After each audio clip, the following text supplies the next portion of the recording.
시편 119편 137절부터 144절입니다.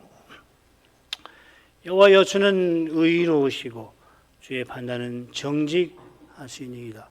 주의 명하신 증거는 의롭고 지극히 성실하도소이다. 내 대적이 주의 말씀을 잊었으므로 내 열성이 나를 소멸하였나이다. 주의 말씀이 심히 정미함으로 주의 종이를 사랑하나이다. 내가 미천하여 멸시를 당하나 주의 법도를 잊지 아니하였나이다. 주의 의는 영원한 의요 주의 법은 진리로소이다. 환난과 우환이 내게 미쳤으나 주의 계명은 나의 즐거움이니이다. 주의 증거는 영원히 의로우시니 나로 깨닫게 하사 살게 하소서.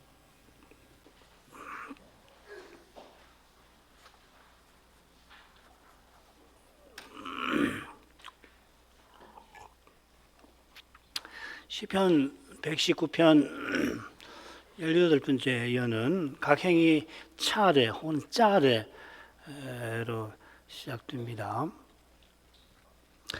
이 알파벳으로 시작되는 유명한 단어가 의, ጼ데크, 스다카, 또 의로운, 짜디크입니다. 이 의라는 말, 체데크하고 의로운이라는 말이 첫 행 137절, 마지막 행 144절에 각각 나옵니다.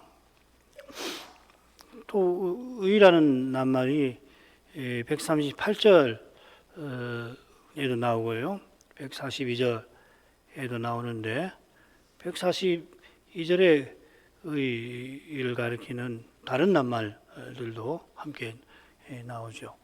익숙한 낱말인데 22개의 연 가운데서 이 의론이라는 용어가 한 4번 나오는데 이런 연이 없어요. 대개 의로운 규례, 의로운 율례 이렇게 내가 공과 의를 행하였나이다. 이럴 때 한번 각 행에 한 번, 2번 나오는 걸 제가 조금 전에도 다시 한번 쭉 봤는데 없는 것 같아요. 그러니까 여기 한 4번 나온다는 것은 특징이 되겠죠, 그죠?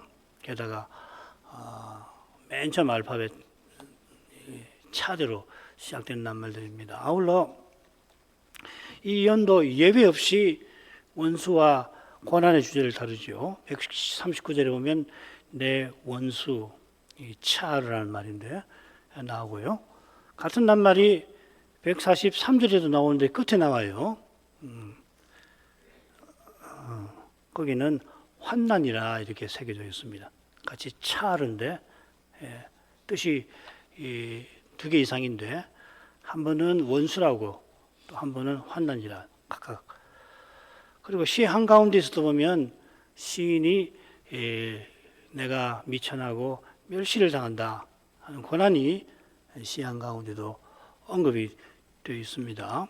그러니까 원수의 공격과 환난의 멸시 가운데에서 시인은 의로우신 하나님과 하나님의 의로우신 증거를 고백하는 겁니다. 이것은 여호와께서 주의 종에게 말씀하신 대로 그에게 주신 사명을 친히 이루어 주심을 가리킬 것입니다. 자, 이런 내용 참조해서 줄거리를 5으로 처음에는 7으로 나누는데 너무 많고 5으로 해보겠습니다. 137, 138절 주는 의로우시고 주의 증거는 의롭고 성실하시다 하는 고백이 나오고요. 139절에는 원수의 주제입니다. 내 대적이 말씀을 잊었으므로 내 열성이 나를 소멸하였습니다. 가운데 140절부터 142절 시인이 고난 중에도 말씀을 잊지 않고 대적은 말씀을 잊었고 자기는 말씀을 잊지 않는다 하고서 주의 의는 영원하십니다 고백합니다. 143절에는 환난의 주제가 나와요. 환난과 우환이 시인에게 미쳤지만 그런 현실에서도 시인은 계명을 즐거워한다 고백을 합니다. 그리고 144절 주의 증거는 의로우시니 나를 살게 하소서. 말씀드린 대로 이 골격을 이루는 처음 3번째 그리고 5번째에 의라는 용어들이 나오고 3단락에만 의 동계낱말 의로운 의 짜딕, 제데크, 자리크 뭐 이렇게 나옵니다.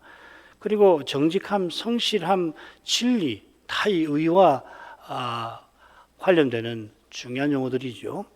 이런 용어들이 나오지 아니하는 나머지 두 단락, 둘째와 넷째의 원수와 호난의 주제가 나옵니다. 대적, 그리고 환난과 우한 이렇게 나오죠. 참고로 밑에는 이 말씀의 8개 중에 증거라는 말이 처음과 마지막 단락에 각각 2번 쓰였다. 그거 참고하시면 되겠습니다. 첫 번째 단락으로 가죠. 여호와여 주는 의로우시고 주의 판단은 정직하시니이다. 주의 명하신 증거는 의롭고 지극히 성실하도소이다. 시인이 여호와여 부르면서 주의 의로우심을 거듭 아뢰고 있습니다. 말씀드린 대로 137, 138절에 의로움이 나오죠. 아울러서 의와 관련된 정직, 성실함 같이 나옵니다. 이는 시인의 마음에 주의 언약이 가득하다는 것을 보여줍니다. 시인의 마음에 주의 언약이 가득한데 눈앞의 현실에서 시인은 대적에게 멸시를 당합니다. 이런 형편에서 시인이 여호와여 하고 간절히 아뢰는 겁니다. 시인에게 의뢰할 분은 여호와뿐이십니다. 시인과 그의 형편은 물론이고 평범한 우리 신자의 이 일상에서도 하나님 외에 우리는 의뢰할 분이 없습니다. 우리의 일상이 오늘이 어제와 같고 내일이 오늘 같을지라도 오직 여호와께서 온갖 선한 것을 주실 뿐 아니라 그분의 선하심을 맛보는 거기 일상에 잠든 의미 그리고 보람 마지막으로 기쁨이 있는 겁니다. 이걸 맛보지 못하면 쾌락을 추구할 수밖에 없고 구안이라고 그러죠. 구차한 평안을 추구할 수밖에 없죠. 참된 기쁨, 영원히 이어질 것 같은 그 기쁨 말이에요. 기독교는 기쁨의 종교입니다. 그처럼 죄와 죽음의 현실을 정직하게 대면하는 데서 고난당하는 때에도 여호와께서 구원과 소망이 되어주십니다. 그 구원이 궁극적으로는 고난에서 건져주시는 거지만 그것만 아니라 그 고난을 통하여서 주의 뜻을 이루어 가시는 것이기도 합니다. 여기에 참된 소망이 비치는 거죠. 고난당하는 시인의 마음에 오실 메시아를 바라는 심정이 일어납니다. 더욱이 다시 오시는 주님께서는 영광의 소망으로 우리 가운데 내 안에 계십니다.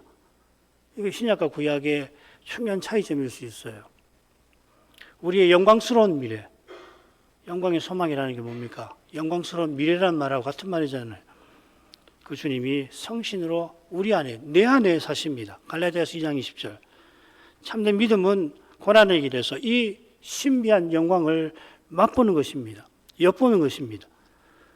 여호와께서 의로우시다고 고백하는 시인은 주의 판단은 정직하십니다 하고 아뢰입니다. 이 정직하다 하는 야샤르라는 말이 22번, 24번 시편에 나오는데 이 낱말을 다 찾아보면 의롭다, 진실하다 하는 표현하고 함께 나오는 게 굉장히 많아요. 뭐 절반 이상인 것 같은데 참고 내용까지 악인과 대조해서 나오는 것도 결국 같은 건데 대부분이라고 할 수 있죠, 그죠? 이 정직하다라고 하는 이 낱말은 마음이나 길이 곧은 것을 표시하는데 곧은 마음과 곧은 길이 인생 중에 있다는 것은 주의 판단이 정직한 데 있는 겁니다. 주께서 말씀하신 대로 그게 기준이 되잖아요. 표준이지 않습니까? 말씀하신 대로 판단하시니 통치하시니 인생이 타락한 후에 죄다 구부러져 있는 그런 현실에서도 다 구부러져 있어요. 전도서에 있는 것처럼. 하나님이 처음에 다 정직하게 만들었지만 사람이 전부 다 구부러뜨렸거든요. 구부러지지 않은 데가 없고 가장 구부러진 게 마음이죠. 그렇죠? 루터의 통찰이잖아요. 루터는 타락한 인간을 구부러진 존재라고, 안으로 구부러진 존재라고, 그냥 구부러진 게 아니라 철저하게 자기중심적으로 생각하는 그런 존재라고. 그래서 루터를 위대한 신학자라고 하지 않습니까? 죄를 그렇게 잘 깨달은 거죠. 이런 현실에서도 시인이 말씀을 줬으면은 믿음의 길을 곧장 갈 수가 있다는 거죠.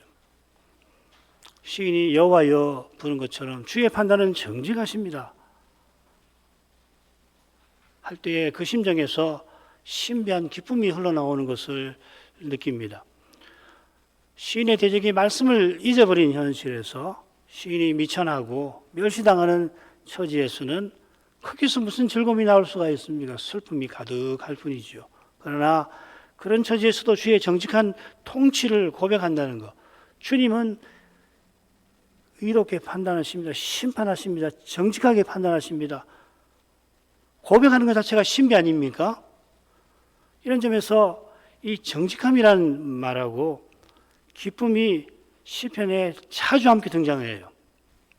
정직함이라는 말을 조사해 보면 거기에 기쁨의 요소가 함께 나오는 구절이 꽤 있습니다. 이번에 찾으면서 이건 흥미로운 점이다. 여러분 다 찾아서 한번 읽어보시면 참 좋겠어요. 당장에는 정직하면은 손해를 본다고 생각하지만 그 정직한 신자의 마음에 하늘의 기쁨이 임한다는 거 아니겠어요? 대표적인 것이 정직한 자에게는 흑암 중에 빛이 일어난다 하는 말씀이죠. 캄캄해요. 근데 그 캄캄한데에도 계속해서 말씀을 붙들고 나가면 갑자기 빛이 확 비치는 거예요. 얼마나 기뻐요. 살았다 말이죠. 살리신다. 아무리 봐도 길이 없단 말이죠. 말씀대로 살면 곧 죽을 것 같아요. 그냥 죽음이 가까이 왔습니다. 집니다. 이길 수가 없어요. 이 세상에서 악과 깨를 가지고 동원하는 악인을 어떤 수로 이기냔 말이죠. 못해요. 이기려면 한 가지 방법이 있습니다. 똑같이 악해지는 수밖에 없어요. 똑같이 꿰쓰고 똑같이 힘 모아가지고서 대적한 그 방법밖에 없지요. 그러면 이기는 게 아니라 지는 거라고요. 지는 거라고 그게요. 그렇지 않습니까? 그래서 이겨서 뭐 할 거예요? 주께서 받아주시지 않는데 똑같이 악한 깨와 힘으로 어른들 주께서 받아주시지 않는 게 뭐인 거냔 말이죠. 그렇죠? 그렇잖아요. 이건 말할 필요 없는 겁니다. 이게 믿음이 아니면 알 수 없어요. 흑암 중에서 빛이 일어나는 거예요. 갑자기. 캄캄합니다. 그런 애들 아마 믿음의 길에서 맛보셨을 거예요. 주님 인도를 받느라고, 철저히 받느라고, 아닌가 보다. 내가 이만큼 살다가 하나님 내 목숨을 거둬가시는가 보다. 그럴 수 있단 말이에요. 근데 하나님께서 길을 주시는 거거든. 아니야. 하고서. 뭐 항상 그런 건 아닙니다만은. 그래서 이 정직하냐 말을 찾아보니까 기쁨이 함께 있더라고요. 이런 기쁨으로 사는 겁니다. 슬픔만 가득한 현실과 마음에 하늘에서 기쁨을 주시는 거죠. 모든 지각에 뛰어난 평강도 같은 거 아니에요? 그런 평강으로 사는 거죠. 안 그러면 구차한 평안, 김 목사님 늘 말씀하시는 구안이라고 하는 거, 그 구차한 평안이라는 거 아니에요. 그냥 현실을 그대로 이어가는 거예요. 별일 없이 그냥 하루하루를 그냥 지나가면 족한 거란 말이에요. 옳은지 그런지 이건 뭐 둘째 셋째고 당장 편하면 그 말이라고. 당장 어림없으면 좋은 거 아니에요. 이게 구안이거든. 그거 아니고 모든 지각에 뛰어난 평안. 사람으로서는 기대할 수 없는 평안 말이에요. 우리는 성신 안에서 그런 평안을 추구하는 사람들이잖아요. 주께서 의로우시니 주의 명하신 증거도 그러합니다. 이 증거라는 말은 에두트라는 말, 언약으로서 말씀입니다. 의로우신 하나님이 언약하셨으니 그 언약은 의롭습니다. 지극히 성실하다는 것도 마찬가지입니다. 이 말은 뭡니까? 언약 세우신 하나님이 틀림없이 지극히 언약을 이루신다 그 말입니다. 사실 138절의 주어는 증거가 아니고 주님이 주어이십니다. 몇 군데 번역을 참조하면 주께서 주의 증거를 의와 지극한 성실로 정하셨습니다. 이렇게 번역을 저는 이 번역이 좋다고 생각해요. 꼬지 꼭 이 번역을 따르라고 말씀드리는 건 아닙니다만 주께서 증거를 정하신 언약을 세우신 사실을 시인이 아뢰는 겁니다. 주님이 의와 성실로 언약을 세우셨잖아요. 시내산에서 그리스도 안에서. 그러면 언약을 틀림없이 이루어 주신다 이 말이죠. 그게 지극히 성실하십니다 하는 뜻입니다. 두 번째로 가지요. 내 대적이 주의 말씀을 잊어버렸으므로 내 열성이 나를 소멸하였나이다. 원수 때문에 열성에 자기가 소멸되었다. 이게 뭔 말인가 한번 생각해 보십시다. 아주 멋진 말 같지 않아요? 열성이 나를 소멸했다. 불타는 열심에 휩싸였다. 뭐 그렇게 연상되지 않으십니까? 한번 보십시다. 이 열심이라는 낱말을 사전에 찾아보면 세 가지 용례가 있는데, 첫째는 강한 질투심입니다. 이 바람피는 배우자 때문에 이 피해당하는 배우자가 느끼는 그런 마음 말이에요. 하나님께도 쓰입니다. 이 질투심은 둘째로 호의적인 열심으로 표출될 수 있습니다. 예를 들면 비느하스가 여호와를 향한 열심으로 발람의 꾀에 빠져서 우상 숭배에 음란한 암을 범하는 그 두 사람을 죽여버리죠. 셋째로 적대적인 열심으로 나타나는데, 가령 여호와께서 배도한 이스라엘에게 노를 쏟으신다, 열성을 쏟으신다 하지 않고 노를 쏟으신다 이렇게 번역을 합니다. 이건 적대적인 거죠. 지금 시인의 열성은 주의 집을 위하는 열성인가, 말씀을 잊은 대적에게 진노하는 열성인가, 사실 잘 알기는 어렵습니다. 유명한 히브리어 사전에는 후자로 해석을 하죠. 진노다, 원수에 대한 진노일 거다 이렇게 해석합니다. 시인이 말씀을 잊은 대적이 승승장구하는 것을 질투하는 것은 아닌 것 같아요. 141절에 당장 주의 법들을 나는 잊지 않았습니다 그러잖아요. 73편의 시인은 그 질투심에 말씀을 잊을 뻔해서 실족할 뻔했지 않습니까? 그런데 119편의 시인은 그게 아니라 오히려 말씀을 잊지 아니합니다. 그래서 한글 개역대로 번역하면 대적에 대한 진노에 휩싸인 것 같습니다만은 원문을 읽으면은 사실은 언약을 향한 열성에 휩싸인 것 같아요. 어떤 열성인 것도 물론 중요합니다만은 소멸도 그렇습니다. 이 낱말이 시편에 11번 나오는데 나머지는 다 어떻게 번역되냐면 멸하다, 끊다 이렇게 있습니다.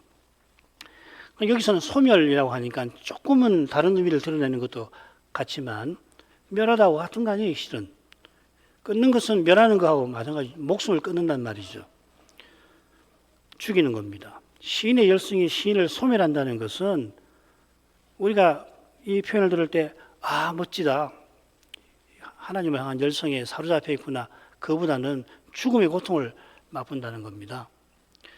이 사실은 우리가 흔히 주의 전을 사모하는 열심이 나를 삼킨다 하는 말씀, 요한복음에 나오죠. 시편 69편에도 나옵니다. 이 말씀에서 성전을 향한 주님의 열렬한 태도를 떠올리는 것과 조금 달라요.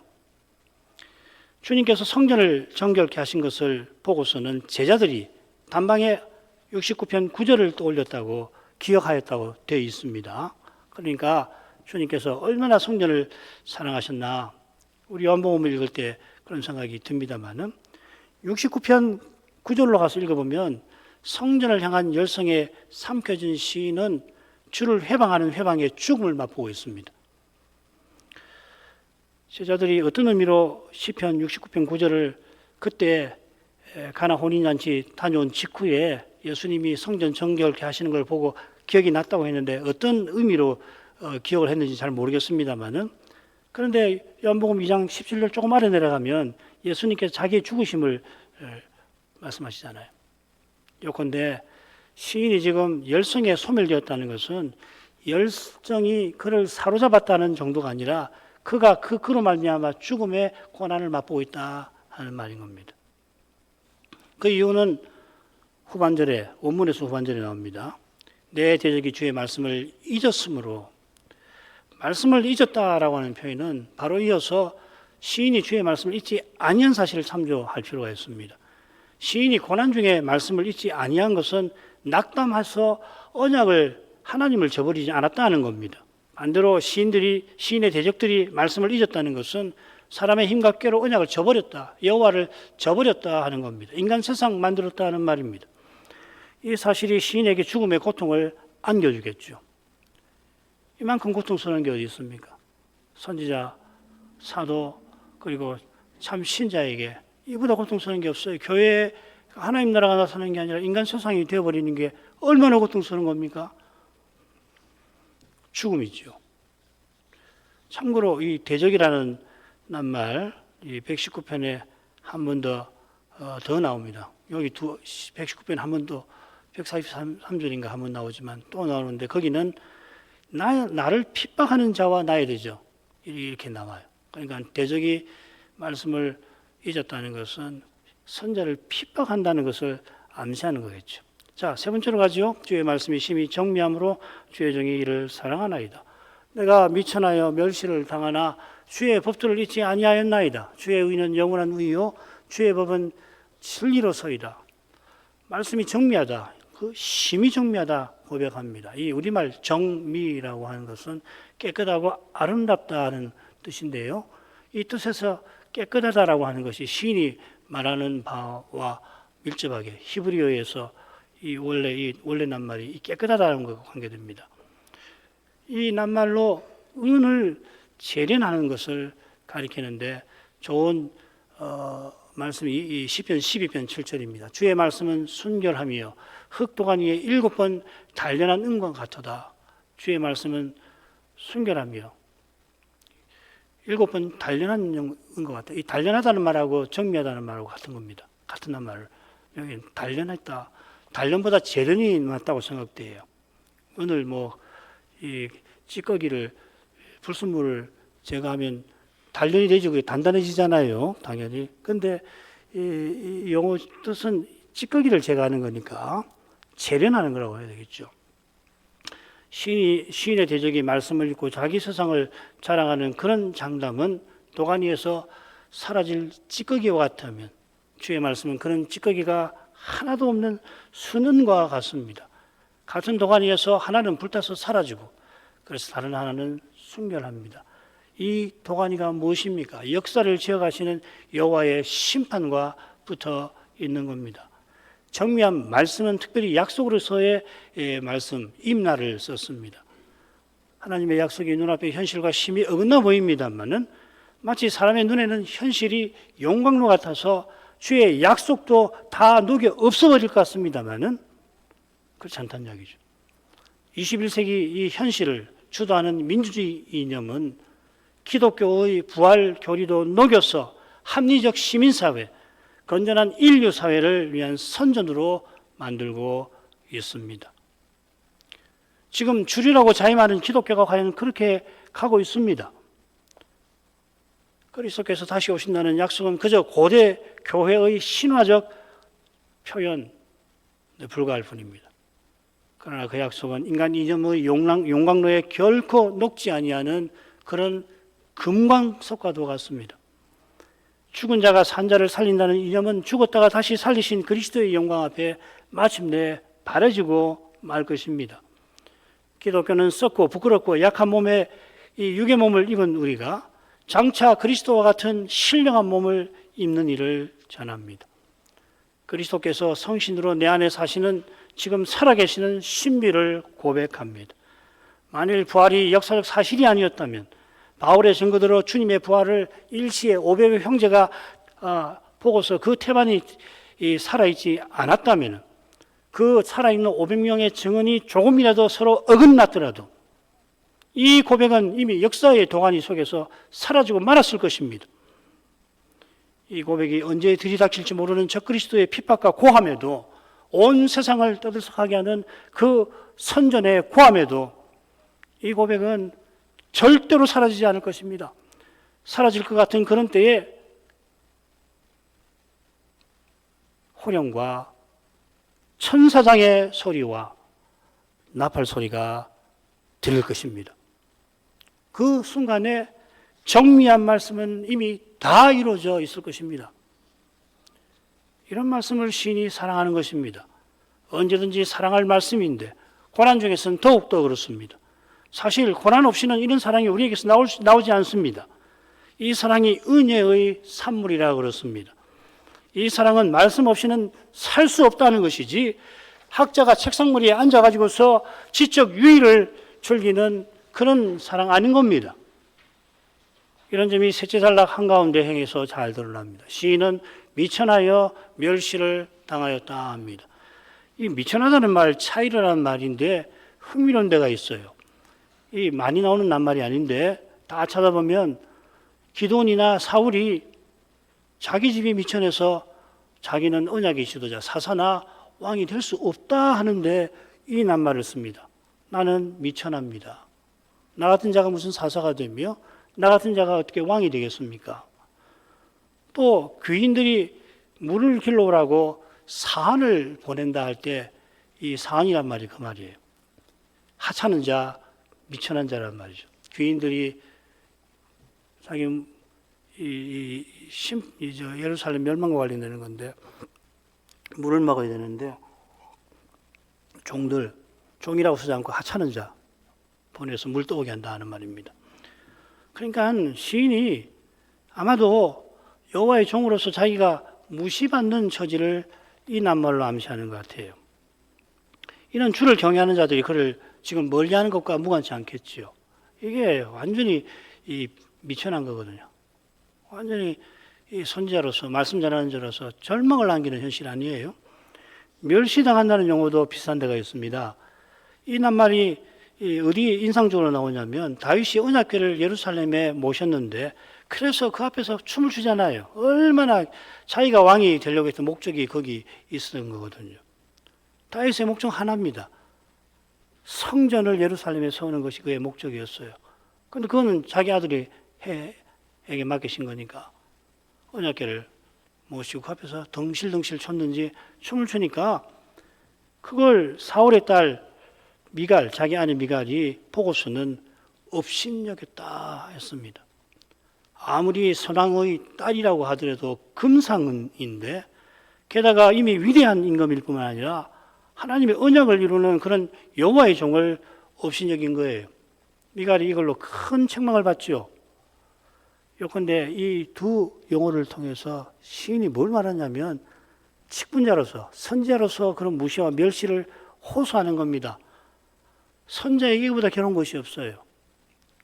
그런 형편에 비춰서 나는 주의 법도를 잊지 아니하였나이다. 그게 얼마나 절절합니까? 자기 대적들과 달리 말씀을 잊지 아니하였다. 말씀을 사모하여 언약을 마음판에 새겼습니다. 특별히 법도라고 썼을 때에 이 주의 보살핌에서 나오는 낱말이라고 생각하면 더 의미가 깊지요. 그 보살핌, 여호와의 보살피심을 의지하여 메시아를 보내신다. 메시아는 틀림없이 오신다. 한 거 아니고 뭐겠습니까? 지금 당장에 메시아를 전해도 주를 경외하는 자들 듣지 않습니다. 전하는 거예요. 듣지 않더라도 주를 경외하는 자들이 누구보다 말씀을 들을 자들이 멀리 하더라도 전하는 거란 말이죠. 이런 믿음은 은이 아니고서는 안 되죠. 이런 믿음에서 시인은 주의 의를 노래합니다. 주의 의는 영원한 의요. 의가 두 번 나오는데 낱말이 다르고 뭐 동계의 낱말이니까 서로 밀접할 겁니다. 주의 의 할 때는 쓰다칸인데요. 이걸 굉장히 많이 나오는 낱말입니다. 이걸 조사해 보면 특별히 왕으로서 여호와께서 율법으로 통치하심을 가리킬 때 자주 나옵니다. 그래서 시편에도 주의 의라고 할 때 자주 이 낱말을 씁니다. 그처럼 왕이신 여호와께서 영원히 통치하셔서 언약을 이루신다 할 때는 영원한 의, ጼ데크를 여기 쓴 것 같습니다. 시인이 영원한 의를 말할 수 있는 것,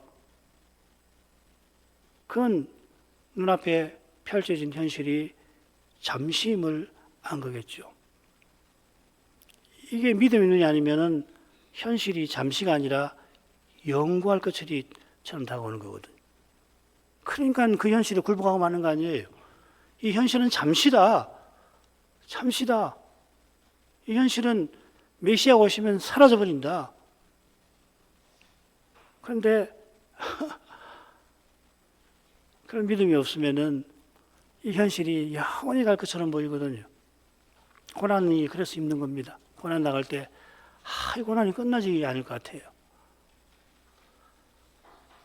대적들이 당장에 청청한 나무처럼 영구할 것 같지만은 자기 하고 싶은 대로 다 하니까 오죽 형통했으면 시편 73편 시인이 실족해 할 뻔했을까요? 시인이 선지자인데 얼마나 청청하면 얼마나 형통하면은 선지자가 실족하냔 말이에요. 그러니까 청청한 나무같이 보이지만은 그래봐야 인생은 넘어지는 울타리에 불과하다고 깨달은 것입니다. 이 깨달음은 말씀에 숨기지 않고 드러나는 인간 존재와 현실을 보는 데 있는 겁니다. 무슨 말이냐면요. 제가 더 쓰지 않았는데 내가 얼마나 죄인인가를 보는 데 있다는 이야기입니다. 남의 죄를 보면 안 보입니다. 남의 죄를 보는 사람은 죄의 깊이를 몰라요. 바리새인처럼 되는 거란 말이죠. 자기 죄의 심연을 봐야 죄가 얼마나 심각한가를 알지요. 아우슈비츠에 있는 죄를 아무리 연구해 보십시오. 정말 그걸 연구한다고 해서 하나님 앞에 존전 앞에서 화로다 나여 망하여도다 그게 나오겠습니까? 안 나온다고요. 예배에 있어 하나님의 거룩하신 영광 앞에 서서 화로다 나여 망하게 되었구나. 이런 고백만이 죄를 제대로 본 거거든요. 그 말을 쓰느라고 이렇게 제가 표현했습니다. 이처럼 거룩한 빛을 비추는 주의 법은 진리입니다. 이 에메트라는 말인데 흔히 진실, 성실, 신실 뭐 이렇게 번역하는 말입니다. 인자와 신실, 성실 그 말입니다.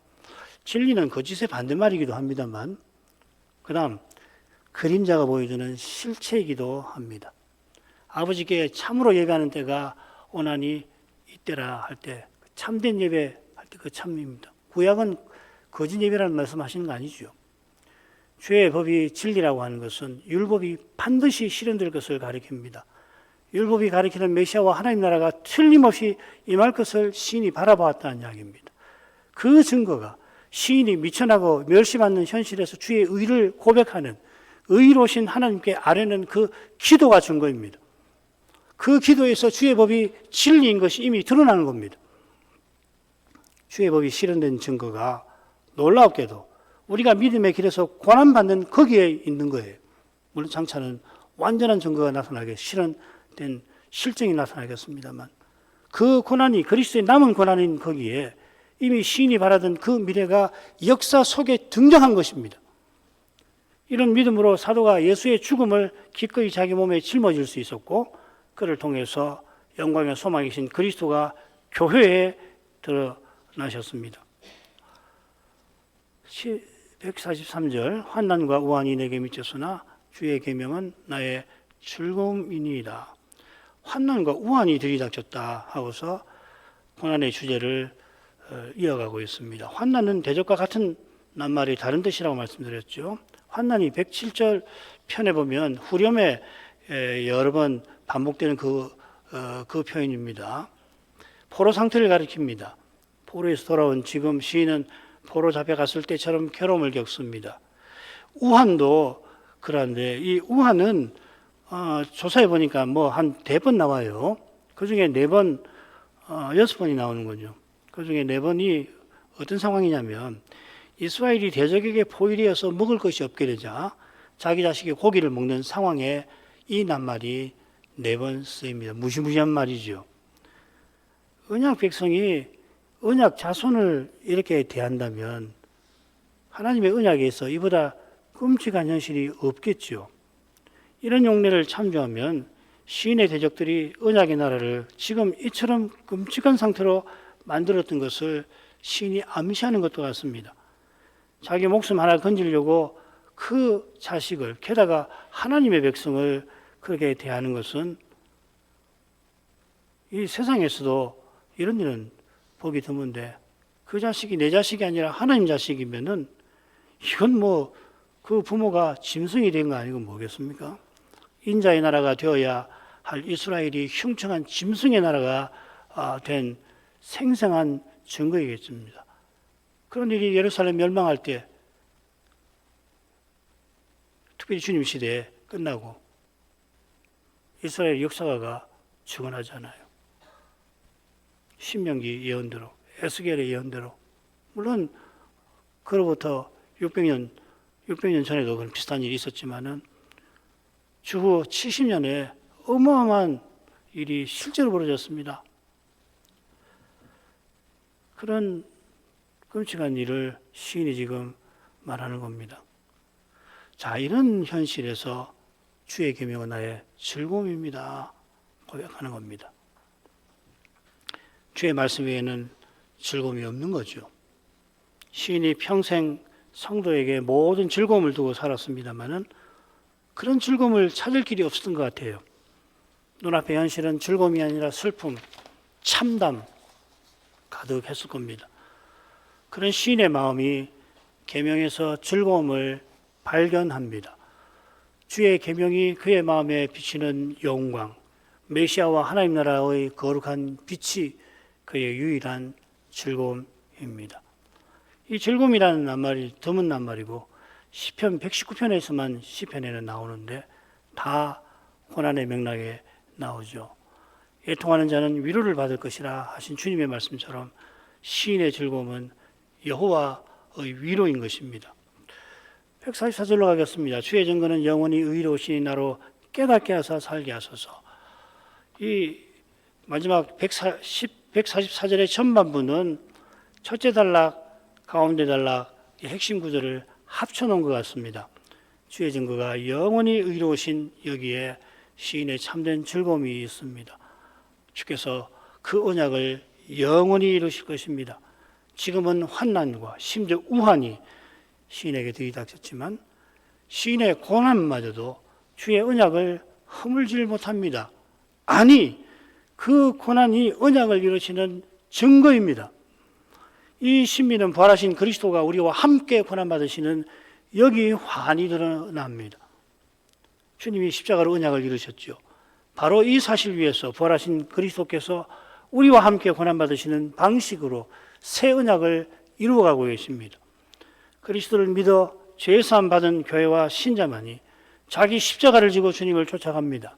부활에 이르신 주님을 쫓아서 주님과 같은 부활에 이르려고 하는데 그 길은 주님처럼 십자가를 지고 가야 합니다. 우리 십자가가 주님의 십자가에 감히 견딜 수는 없는 것입니다만은 사도는 예수의 죽음을 내 몸에 짊어진다 표현하였습니다.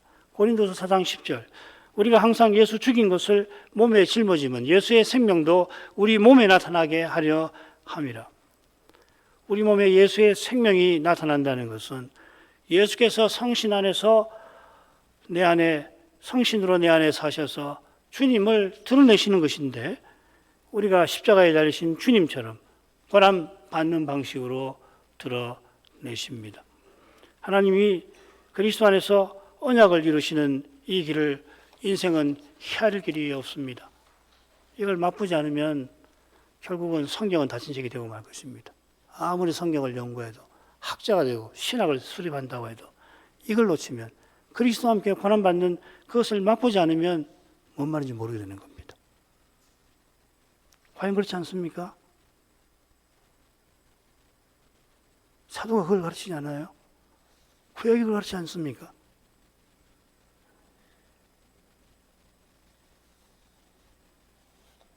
성경이 가르치니까 이 부족한 사람도 가르칠 뿐이에요.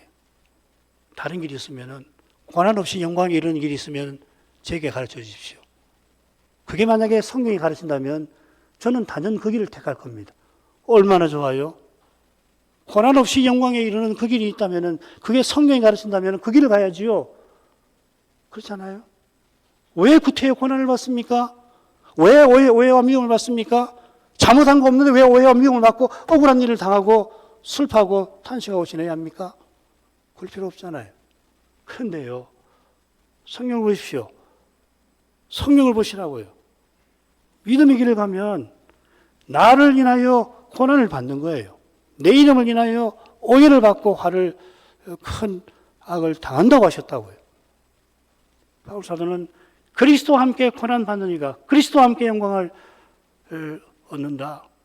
그게 성경의 가르침이에요. 사도의 가르침이라고요. 이걸 모르면요.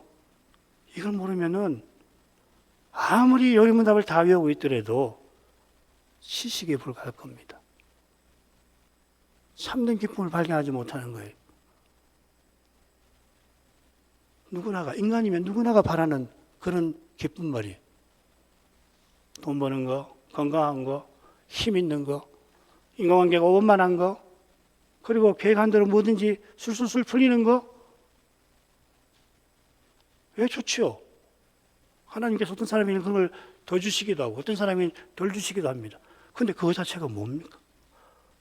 그거 자체가, 그것들이 그리스도와 함께 고난받는 그것으로 쓰이지 않는다면, 그것과 관계없다면은, 아니, 그리스도와 함께 고난받는 것은 제쳐놓고 그 쾌락을 즐기게 만든다면 차라리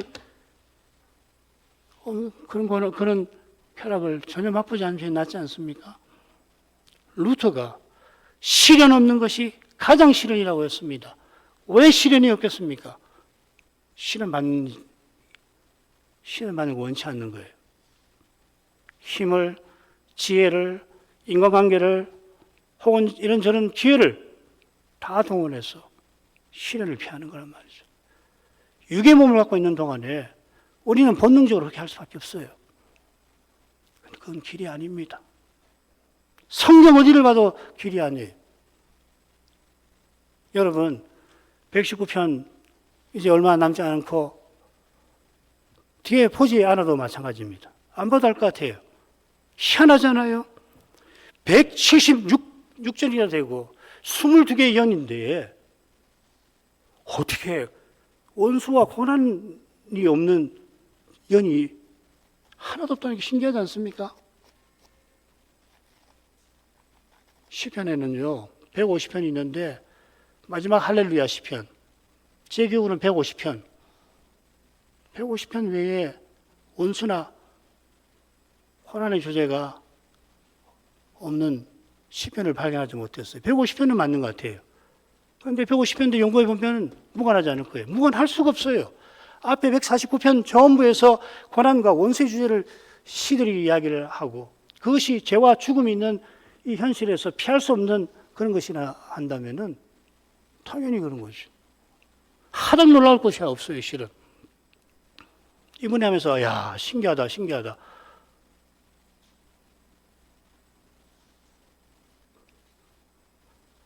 이게 여러분, 제가 20년 동안 목사로서 하나님 말씀을 전하라고 했는데요. 어떤 분이 그럽디다. 아니야, 이건 이야기하지 않겠습니다. 왜? 아무리 생각해도 이게 맞아요. 아무리 생각해도 그리스도와 함께 고난받아야 그리스도와 함께 영광이 이르지 다른 길 없습니다. 그리스도와 함께 고난받는 것이 뭡니까? 믿음으로 죄와 죽음의 현실에 정직하게 대면하는 데서 고난은 발생하게 될 것입니다. 정직하지 않으면 이미 현실을 외면하는 거, 회피하는 겁니다. 고난 안 받습니다. 어려움만 있을 뿐이죠. 그 어려움조차도 어떻게든지 떨구려고 애를 쓰게 되겠죠. 이게 믿음입니까? 아니에요.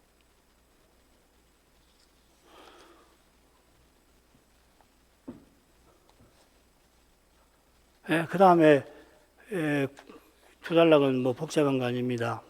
나로 깨닫게 하옵소서. 우리 믿는 그리스도는 한번 믿을 때 깨달으면 다 알 수 있는 그런 분 아닙니다. 믿을 때 그리스도의 십자가를 정직하게 바르게 고백했더라도 주님의 십자가는 한번 깨닫고 아는 그런 진리 아닙니다. 사도는 그리스도 아는 것을 가장 고상하다고 고백했습니다. 다른 모든 것을 해를 여긴다 하였습니다. 그런 분이십니다. 자기가 그리스도와 그 부활의 권능과 그 고난의 참여함을 알려 한다 고백했죠. 이거 한번 보십시오. 그리스도 안다는 거 아니에요. 부활하신 그리스도의 권능을 안다는 거 아니에요. 부활하신 그리스도의 권능을 어떻게 아느냐면 그 고난의 참여함을 통해서 아는 거예요.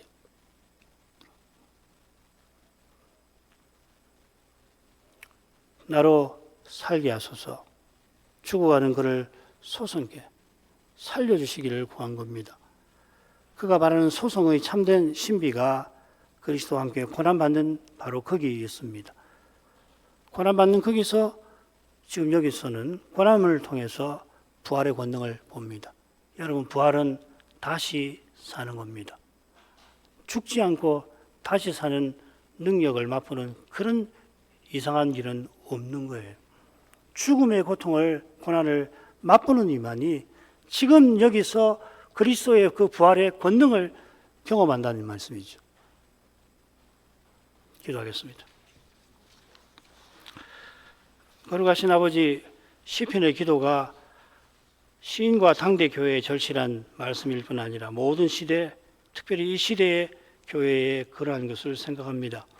시인의 기도가 메시아 보내시는 일에 얼마나 귀 쓰임을 받았을지 확신하는 동시에 다 헤아리지 못합니다마는 이 말씀을 깨닫는 교회는 시인처럼 기도하여서 높이 되신 그리스도의 간구 안에서 하늘아버지께 두리심 얻게 해주시기를 구합니다. 시인이 어떤 처지에서 어떤 심정과 태도로 자기 시대를 살아가며 그 맡기신 선지자 소임을 다 이뤘는지 살피게 해주시고 이 시대의 믿음의 길을 이 시인과 같은 심령과 태도로 끝까지 걸어갈 수 있게 하여 주옵소서. 우리 모두에게 주의 긍휼하심을 허락해 주시옵고 그 긍휼하심 안에서 지각에 뛰어난 평안을, 기쁨을 함께 누리게 하시옵소서. 예수님 이름으로 기도합니다. 아멘.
우리 주 예수 그리스도의 은혜와 아버지의 사랑과 성신에 감화하시고 충만하심이 주님의 교회에 늘 함께 하시옵소서.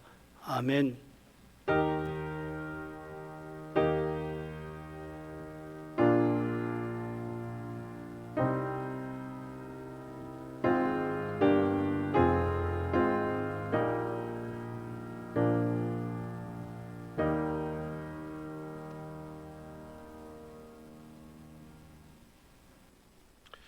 예배를 마치겠습니다.